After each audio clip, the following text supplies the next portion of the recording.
वक्रतुण्डमहाकाय सूर्यकोटिसमप्रभा निर्विघ्नं कुरु मे देव सर्वकार्येषु सर्वदा।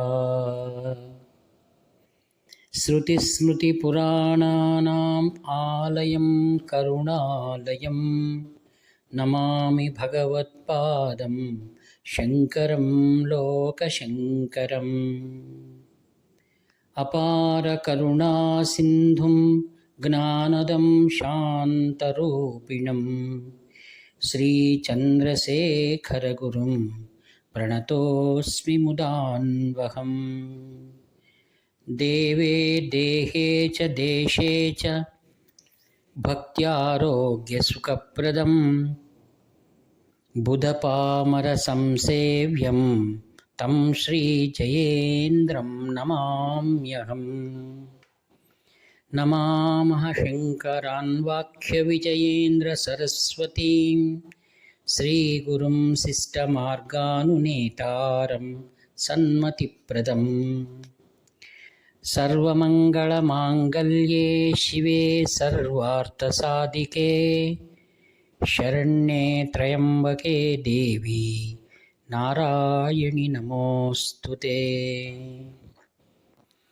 ఆత్మీయులారా, మీకందరికీ హృదయపూర్వక వందనాలు.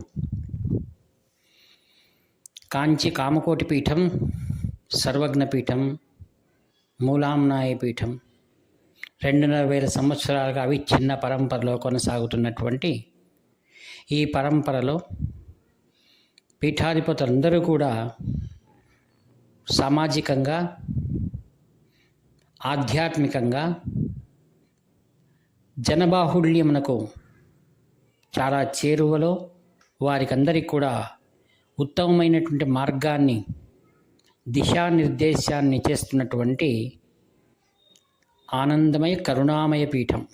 అందులో 68వ పీఠాధిపతులు జగద్విఖ్యాతి చెందినవారు. వారు ఆదిగురు శంకర భగవత్పాదాచార్యుల వారి మాదిరిగా వేదధర్మాన్ని ఎంతో సమున్నత స్థితికి తీసుకువెళ్ళి దేశంలో వేదం యొక్క ప్రాముఖ్యతను అందరికి కూడా తెలియచేసినట్లుగా వారు చేసినటువంటి మహోన్నతమ కార్యక్రమాలను నేటి ప్రతి ఒక్కరూ కూడా దాన్ని మరల జ్ఞాపకం చేసుకుంటూ ఉంటారు. కృతజ్ఞతాపూర్వకంగా ధన్యవాదాలు తెలియజేస్తుంటారు. అందుకే వారిని ప్రాతస్మరణీయులని, నడయాడు దైవమని కొండాడుతూ ఉంటారు. మహాస్వాముల వారి దగ్గర సర్వసామాన్యులైనటువంటి వారు, వేద పండితులు, అన్ని సాంప్రదాయాలకు చెందినవారు, అన్ని మత విశ్వాసాలకు చెందినవారు మహాస్వాముల వారు తమ తండ్రిలాగా, తమకు చాలా దగ్గరివాడుగా ఆయన్ను ఎంతో మనసులో ఆయన్ను ప్రేమిస్తూ భక్తి గౌరవాలు అందిస్తుంటారు. ఏ కష్టం వచ్చినా కొండంత దైవం ఉన్నాడని ఆయన ఎక్కడ ఉన్నాడో వెళ్ళి తమ యొక్క మనవిని వారికి అందించేవారు. వాటినన్నిటినీ నమ్మి వచ్చినటువంటి భక్తుల యొక్క యోగక్షేమాలను చూసేటువంటి మహాపురుషులు కాంచి మహాస్వాములు వారు. మొదట కాంచి కామకోటి పీఠం కుంభకోణంలో ఉండేది. నాటి పరిస్థితులు మనం జ్ఞాపకం చేసుకుంటే ఎంతో దీన స్థితిలో, అనగా ఆర్థికంగా చాలా వెనకబడి ఉన్నది. దానికి అనేక కారణాలు చెప్తారు.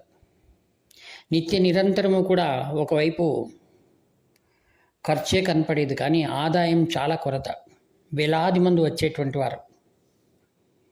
వారిని సముదాయించడం కోసం మేనేజర్లు, ఉన్నతాధికారులు ఎంతో కృషి చేసేటువంటి వారు. ఎందరి దగ్గర అప్పులు తీసుకునేవారు. మహాస్వాముల వారు చాలా చిన్న వయసులో పీఠారోహణ చేశారని అనేక మార్లు మనం చెప్పుకున్నాం.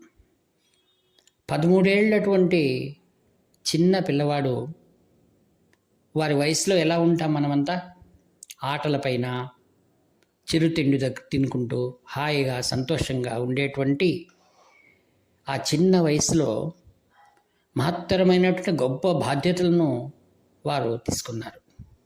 వారికి మార్గదర్శనం చేయడానికి గురువులు ఎవరున్నారు? 69, 70 పీఠాధిపతులకైతే వారు చేసుకున్న పుణ్యం. కాంచి మహాస్వాముల వారు ఉన్నారు. శ్రీ శంకర విజయేంద్ర సరస్వాముల వారికి శ్రీ జయేంద్ర సరస్వామి మహాస్వాముల వారు మరియు కాంచి పరమాచారి ఇద్దరూ కూడా ఆయన్ని చూసుకునేవారు. కాంచి మఠం యొక్క బాధ్యతలు దినదినానికి పెరుగుతూ ఉంటాయి. ఇట్టి పరిస్థితుల్లో అక్కడ పనిచేసేటువంటి వారందరూ కూడా చాలా చిన్న సంబళం, అప్పట్లో 2 రూపాయలు, 1 రూపాయి, ఎంతో నిష్టగా చేసేవారు. వారందరూ అనుకునేవారు, కాంచి పీఠానికి సేవ చేయడం మా జీవితంలో అత్యంత పుణ్యకార్యం, మన జీవితం ధన్యం అని వారు ఆ విశ్వాసంతో, స్వామివారిపై ఉన్నటువంటి భక్తితో వారు సేవ చేసేటువంటి వారు. ఆ చిన్న జీతం కూడా ఇవ్వడానికి కొన్ని నెలలు పట్టేది. తర్వాత కాలక్రమేణా పరిస్థితులు అన్నీ కూడా మంచిగా ఉన్నప్పుడు కుంభకోణం నుండి కామకోటి పీఠం కాంచీకి తన నిజ స్థానానికి చేరుకుంది. అక్కడ పూర్వపు సిబ్బంది ఎవరైతే ఉన్నారో వాళ్ళందరూ కూడా కుంభకోణంలోనే ఉండిపోయారు. ఎందుకంటే అక్కడే వారి స్వగ్రామాలు కావున. ఇలా ఉండగా ఒకరోజు పూర్వపు కుంభకోణంలో వంటవాడుగా ఉన్నటువంటి గణేష్ అయ్యర్ అని ఒక ఆయన చాలా రోజులకు స్వాములవారి దర్శనానికి వచ్చాడు. వచ్చేటప్పుడు స్వాములవారిని దర్శించుకొని పోవాలని ఉద్దేశం అంతే అతనిది. స్వాములవారు వచ్చినాడు కదా అని గణేష్కు అయ్యర్కు పూర్వ విచారాలన్నీ తెలియచేసి జ్ఞాపకం చేసుకుంటూ ఆయనకు రానుపోని ఛార్జీలు కూడా ఇచ్చి పంపించాడు. తర్వాత 2 ఏళ్ల తర్వాత ఆయన గతించాడు. ఆయన కుమారుడు నటరాజ్ అయ్యర్. ఆ అబ్బాయి చిన్న చిన్న పనులు చేసుకుంటూ ఉండేవారు. ఆయనకు కుమార్తె ఉమాదేవి. ఆ అమ్మాయి వివాహం చేయాలి. వివాహం అంటే ఎంతో ఖర్చుతో కూడినటువంటిది. వారు ఏం చేశారు, మనకు స్వాముల వారు ఉన్నారు కదా, ఆయన దగ్గరికి వెళ్ళి మనం సహాయం పొందాలనే ఉద్దేశంతో ఆయన తన భార్యతో కలిసి కాంచీకి వచ్చారు.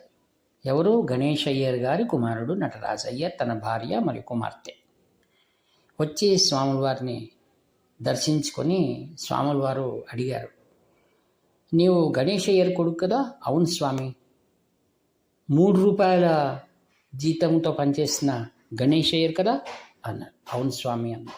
అక్కడ అందరూ కూర్చున్న వాళ్ళందరూ కూడా స్వామివారి యొక్క జ్ఞాపక శక్తి, వాళ్ళ పూర్వం యొక్క విచారాలు విచారిస్తూ ఉంటే అందరూ కూడా ఆనందంగా ఎంతో భక్తిగా వింటున్నారు.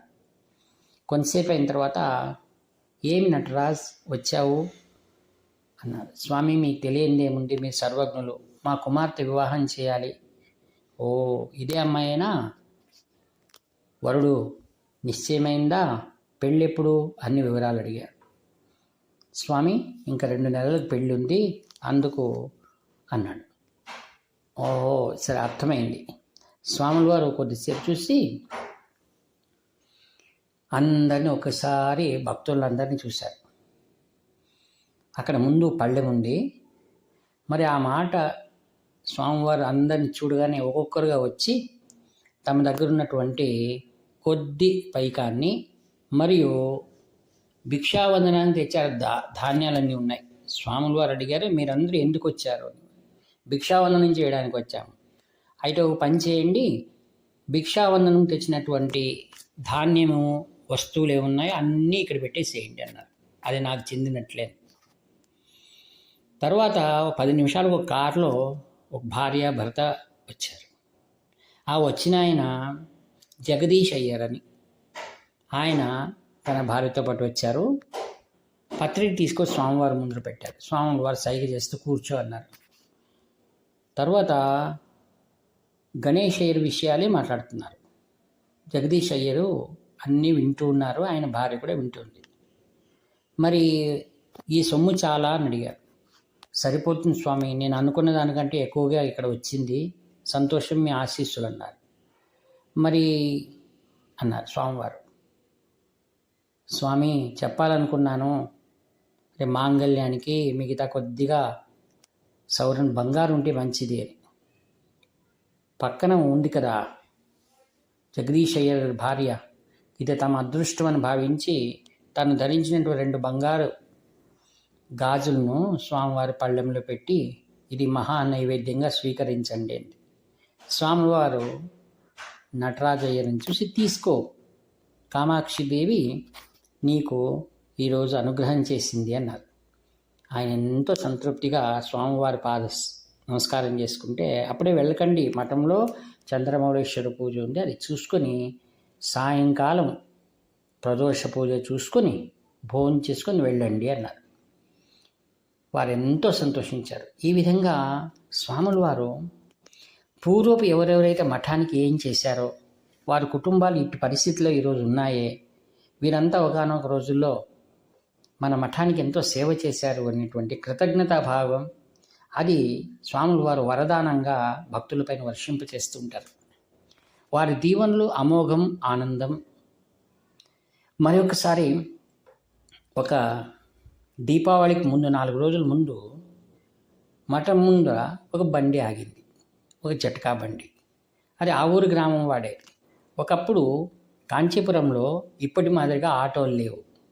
ఎవరైనా దూరం నుంచి వచ్చిన వాళ్ళంతా ఈ జట్కాలో వచ్చేవారు. ఈయన ఆ యొక్క రైల్వే స్టేషన్ దగ్గర ఉండి ఎవరైనా వచ్చేవారు ఉంటే చక్కగా శ్రద్ధగా యాత్రికులను మఠానికి తీసుకొచ్చేవాడు. కావున మఠంలో కూడా కొంతమందికి పరిచయమే. వచ్చి స్వాముల వారి ముందు తుండు గుడ్డ నడుము కట్టుకొని నిల్చున్నారు. అది దీపావళి రోజులు. స్వామివారు చూసి అతని వైపు ఏం కావాలి అన్నాడు. స్వామి, ఏమి చెప్పు అన్నారు. స్వామి, ఒక పండగ కదా, ఏదైనా ఒక వస్త్రం ఇస్తే, కొత్త బట్టలు అన్నాడు. పరిచారకుని చూసి ఇతనికి మంచి పంచ, టవలు అన్నీ ఇవ్వండి అన్నాడు. వాళ్ళు తీసుకొచ్చి వెళ్తున్నారు. వచ్చి స్వామి ముందు పడితే ప్రసాదంగా దాన్ని తీసుకో అన్నారు. తర్వాత అలానే నిల్చున్నాడు. సామాన్యంగా మనకు ఏదైనా ఇచ్చిన తర్వాత మన పద్ధతిని నమస్కారం చేసి ధన్యవాదాలు చెప్పి వెళ్ళిపోతాం. అయితే ఇలా నిల్చుకునే ఉన్నాడు. ఏం రంగయ్య ఇంకా నిల్చుకున్నావు అంటే, స్వామి అన్నాడు. ఏం చెప్పు. స్వామి, నాకైతే ఇచ్చారు, మా భార్యకు అన్నాడు. ఆహా, పక్కన వాళ్ళని చూసి పరిచారకుణ్ణి, చూడండి ఎక్కడైనా చీర తీసుకొని రండి అన్నారు. వాళ్ళు లోపలికి పోయి అన్నీ వెతికారు. వెతికితే ఎక్కడా లేవు, చీర లేదు. ఇదంతా గమనిస్తూ కూర్చుంది ఒక ఆమె పాపం స్వాములు వారు ఇలా చెప్పారే, వారు ఇలా వెతుకుతున్నారు కదా అని ఆమె నేరుగా మఠం లోపలికి వెళ్ళి శిష్యుని అడిగింది, ఏం చీర దొరకలేదా అని. లేదు అంటే, సరే నా దగ్గర ఉంది అని తాను తెచ్చినటువంటి పాత చీరను ఆమె గదిలోకి వెళ్ళి కట్టుకొని, కొత్త చీర తాను కొట్టుకున్న దాన్ని యథాప్రకారం మడిచి పరిచారకులకు ఇస్తే, స్వామివారు ఆ యొక్క వచ్చిన వ్యక్తికి ఇచ్చి పంపించాడు, పళ్ళు ఇచ్చేసి. ఒక 5 నిమిషాలకి ఏమైంది, ఒక దంపతులు వచ్చారు. వారు స్వామి ముందర పత్రిక పెట్టి, స్వామి, మా అమ్మాయి పెళ్ళి, ఇట్లా కాంచీపురంలో పట్టు చీర కొనడానికి వచ్చాము, అన్నీ తీసుకున్నాము, మీ ఆశీస్సులు కావాలి అన్నారు. స్వాములు అన్నీ విచారించి, అన్నీ కొన్నారా, చీరలు కొన్నారా, వస్త్రాలు కొన్నారా, అన్ని విషయాలు అడిగి చివరిగా నాకు ఒక్క చీర మీరు ఇవ్వగలరా అన్నారు. చూడండి, స్వాములు ఆ మాట అంటున్నట్టే ఆ వచ్చిన వారు కళ్ళ నీళ్ళు వచ్చేసాయి. స్వామి, మీరు అడగడం మేము లేదనడమా అని తక్షణం మంచి చీర తీసి స్వామివారి ముందు పెట్టారు. స్వామివారు పరిచారకునిలా చూసి, ఆమెను దూరం కూర్చుందే, ఆమెకి ఈ చీర ఇవ్వు అన్నారు. చూడండి, తన మఠం యొక్క మర్యాద కోసం లోపలికి వెళ్ళి పాత చీర కట్టుకొని కొత్త చీర ఇచ్చిన ఆమెను ఈ యొక్క చీరను స్వామివారు ఇచ్చారు. అంటే ఆమెలో ఉన్న దయాగుణం, మఠం స్వామివారు అడుగుతున్నారే లేదంటే ఎట్లా అనేటువంటిది ఒక సద్గుణం ఉంది కదా, ఆ సద్గుణానికి మహాస్వాముల వారు ఆ పట్టు చీరను ఆమెకు మళ్ళా బహుకరించారు. కావున మనలో మంచితనం ఇవి ఎల్లప్పుడూ శాశ్వతమైనటువంటిది. అట్టి భక్తులు నేటికే ఉన్నారు. ఆ యొక్క మహా కథలు ఏవైతే ఉన్నాయో మహాస్వాములు వారి యొక్క భక్తులు వారి కథలు అపారంగా ఉన్నాయి. ఇవన్నీ మహాస్వాములు వారి దయా అని చెప్తూ ఈ వాక్ పుష్పములను శ్రీచరణులు వారి దివ్య పాదం పద్మలు సమర్పిస్తూ సెలవు తీసుకుంటాను. ఇట్లు మీ ప్రియతముడు నివర్తి నాగభూషణ శర్మ. హర హర శంకర జయ జయ శంకర. హర హర శంకర జయ జయ శంకర.